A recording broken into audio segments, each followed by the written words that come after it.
Assalamualaikum warahmatullahi wabarakatuh. Baiklah, di sini perkenalkan, nama saya Muhammad Rapli, NIM 06061382025078, kelas Palembang. Dosen pembimbing yaitu yang pertama Dr. Iakrus Mkes, yang kedua Destriani SPD MPD.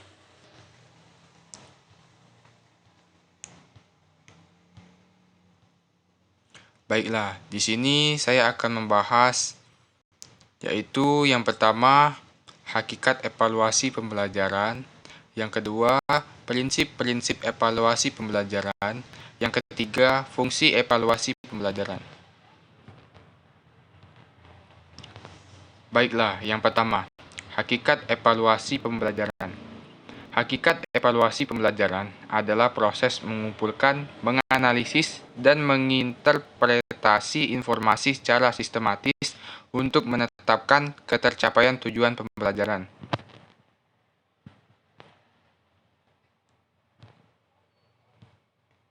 Yang kedua, yaitu prinsip-prinsip evaluasi pembelajaran.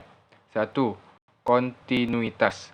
Prinsip evaluasi pembelajaran yang pertama yaitu harus dilakukan secara kontinu atau berkelanjutan sehingga terlihat keberhasilan antara kegiatan sebelumnya dan setelah melakukan evaluasi. Dengan melakukan evaluasi secara kontinu, guru juga dapat melihat perkembangan peserta didik dengan melihat kemajuan hasil belajarnya. Umumnya, proses evaluasi terus dilakukan selama kegiatan pembelajaran. Itu juga dilakukan agar guru dan sekolah bisa memberikan hasil yang terbaik setiap masanya. Yang kedua, yaitu komprehensif. Komprehensif artinya evaluasi harus dilakukan secara menyeluruh untuk menilai beberapa aspek di dalamnya seperti aspek efektif, kognitif, dan psikomotorik peserta didik. Pasalnya, tidak jarang beberapa guru yang hanya memperhatikan aspek kognitif atau pengetahuan siswa. Padahal, seluruh aspek penilaian berperan besar dalam evaluasi pembelajaran. Sebagai guru, Anda bukan hanya dituntut untuk membuat siswa paham materi pelajaran, tetapi membentuk karakter siswa lebih baik agar menjadi manusia yang positif dan berguna bagi kehidupannya. Oleh sebab itu, evaluasi yang baik harus dilakukan secara menyeluruh setelah proses belajar dan penilaian belajar siswa. Yang ketiga, yaitu kooperatif. Umumnya, proses evaluasi pembelajaran harus dilakukan dengan berkoordinasi dengan berbagai elemen untuk mengembangkan siswa, mulai dari guru mata pelajaran, guru wali kelas, kepala sekolah, orang tua, hingga petugas administrasi. Bahkan, evaluasi juga harus melibatkan siswa itu sendiri. Hal ini bertujuan agar seluruh elemen yang terlibat dalam evaluasi pembelajaran merasa dihargai karena sudah berkontribusi langsung atau mengikuti kerjasama yang dilakukan. Selanjutnya itu yang keempat, objektif. Untuk mendapatkan hasil evaluasi yang baik, maka proses evaluasi tersebut harus dilakukan secara objektif. Artinya, faktor-faktor subjektif seperti hubungan guru dengan siswa, kedekatan guru dengan siswa, faktor perasaan tidak tega dan lainnya tidak boleh dimasukkan dalam proses evaluasi. Apabila siswa tersebut belum mendapatkan nilai yang baik, artinya guru harus memberikan catatan untuk memotivasi siswa dan memberi penilaian secara objektif untuk mengukur pengetahuan siswa tersebut. Jika penilaian dilakukan secara subjektif, maka hasilnya tidak fair, sehingga hasil evaluasi kurang tepat. Baiklah, yang kelima yaitu praktis. Prinsip evaluasi pembelajaran selanjutnya harus dilakukan secara praktis.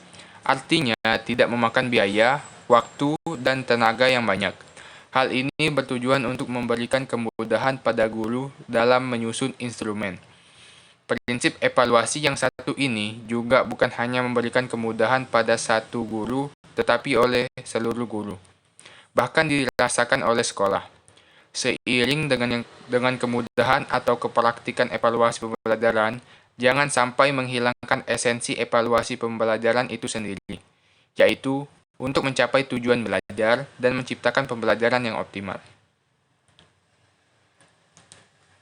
Baiklah, yang ketiga yaitu fungsi evaluasi pembelajaran.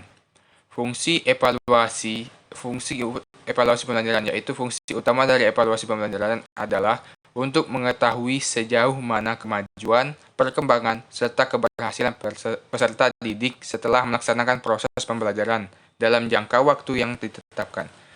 Selanjutnya, hasil evaluasi pembelajaran dapat difungsikan dalam perbaikan cara belajar siswa. Baiklah, selanjutnya kita akan memasuki materi, yaitu membuat kisi-kisi soal dan butir soal pilihan ganda atau esai. Yang pertama itu menentukan KD yang akan diukur. Tentukan kompetisi dasar atau KD yang akan diukur sebagai bahan penilaian. KD ini mengacu pada kemampuan minimal yang harus dikuasai peserta didik setelah mempelajari materi tertentu. Anda bisa menyesuaikannya dengan kurikulum yang berlaku. Kedua, yaitu memilih materi yang esensial. Pilih materi yang esensial sesuai dengan proses pembelajaran di kelas. Hendaknya penentuan materi ini disesuaikan dengan indikator kisi-kisi materi tertentu. Anda bisa menyesuaikannya dengan kurikulum yang berlaku. Yang ketiga, yaitu merumuskan indikator. Indikator memuat ciri-ciri perilaku yang bisa diukur sebagai petunjuk untuk membuat soal. Biasanya, perumusan indikator dilakukan dengan memperhatikan level kognitif para siswa. Materi harus sudah dipelajari sebelumnya, berkesinambungan dengan semua jenjang kelas, dan memiliki nilai terapan yang tinggi menyesuaikannya dengan kurikulum yang berlaku. Selanjutnya yaitu membuat soal pilihan ganda atau esai. Gunakanlah pengalih yang masuk akal untuk jawaban salah. Gunakan format pertanyaan, tekankan kemampuan berpikir tingkat tinggi, letakkan jawaban yang benar, tata bahasa yang baik dan benar, hindari petunjuk untuk jawaban yang benar, berikan instruksi yang jelas. Selanjutnya itu mengenai taksonomi Bloom. Taksonomi Bloom adalah struktur hierarki yang mengidentifikasi keterampilan berpikir mulai dari jenjang yang rendah hingga jenjang yang tinggi. Taksonomi Bloom pertama kali diterbitkan pada tahun 1956 oleh seorang psikolog pendidikan yaitu Benjamin Bloom. Baik, saya lanjutkan yaitu keterampilan berpikir kritis.